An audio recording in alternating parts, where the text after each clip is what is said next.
Hey guys, so I'm at the Trimpy shelter. It is August. It's not August. Oh, there's a gunshot in the background. We'll get to that. It is October 13th. I'm wearing this big orange hat because it's hunting season. And I've seen an unbelievable amount of deer hunters lately. Saturday was yesterday. That was the opening of primitive weapons season. And then I guess rifle season starts at the end of the month. The bear hunters have already been out. I've been followed by tons and tons of hunting dogs. Especially, like, it seems like every time I night hike, I run across hunting dogs and they'll follow me. So that's been kind of interesting. But I'm, as of today, as of the last half mile, I'm less than 250 miles from Hot Springs. So I'm almost done with my hike. And I'm debating whether or not I want to do a Benton Mackay through hike, and that would entail just hiking 30 miles south of Hot Springs and then to Davenport Gap and then picking up the Benton Mackay Trail. And basically it kind of loops around and figure eights around the AT, and that would take me all the way back to Springer Mountain.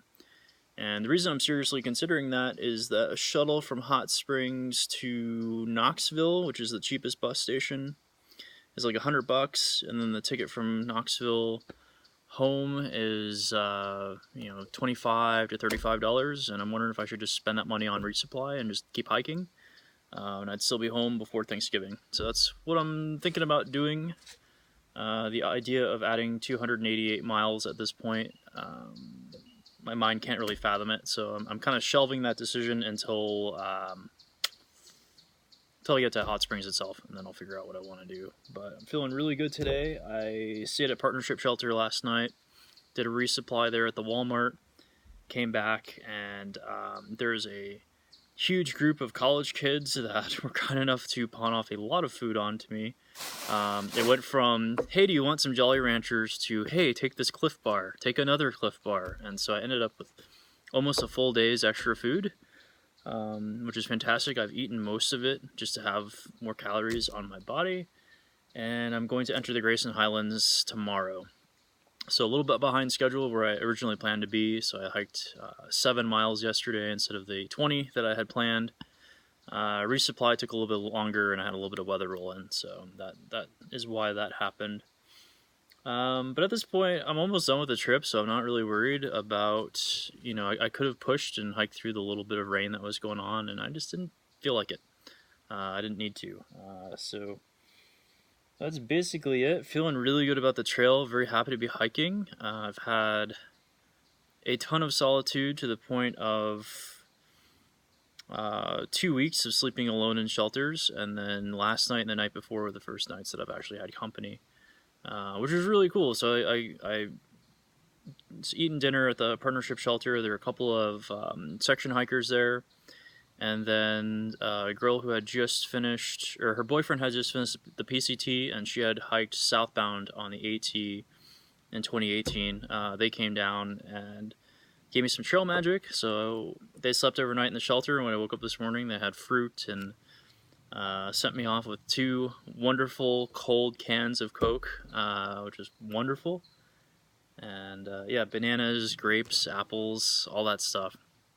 So they were literally like southbound hunting. So they kept asking me where the southbounders were, and I know there's about 6 of them like 2 days ahead of me. I've kind of intentionally slowed down and just kind of let people go. I'm very much out of the trying to keep up with anything social anymore, especially this late in the trail. I'm just enjoying the solitude. I'm enjoying the fact that I don't have to stress out. My hike can be exactly what I want. I can do exactly the miles I want. I'm not worried about keeping up with anybody or anybody slowing me down. It's been just really nice to truly hike my own hike. And emotionally, it's been an interesting place to be in too, because I think that around this point, 3 years ago on the AT going northbound, I was just so desperately in need of people and social interaction, and now I've come full circle. So that's been kind of nice to see that personal growth actually occur. But yeah, so I'm gonna keep my orange on. I got orange on the pack, and I'll keep getting startled by people in camouflage just off the trail. And it's interesting just the way the forest has responded to the hunting season, because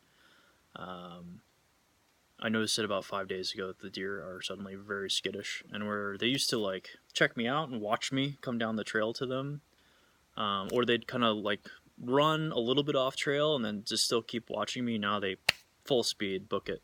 They're gone. They're 100% skittish. So it's just really strange how the whole forest is responding to the hunters being out here. But yeah, and it's bear season, which is kind of nice because there's some problem bears on the trail. So hopefully that'll be taken care of, and people will eat the meat, hopefully. I don't know. Not going to get into a discussion on hunting and any of that, but thanks for watching this, as always, and I'm going to finish eating my peanut butter and Frito burrito, which I've come to really love. My buddy Sage turned me on to these, and eat the other half-pound of food that these really kind college girls offloaded to me. Like, look at this thing. They're just like, yeah, we're going home. Have this entire, like, half bag of trail mix. Wonderful. Trail provides. Till next time.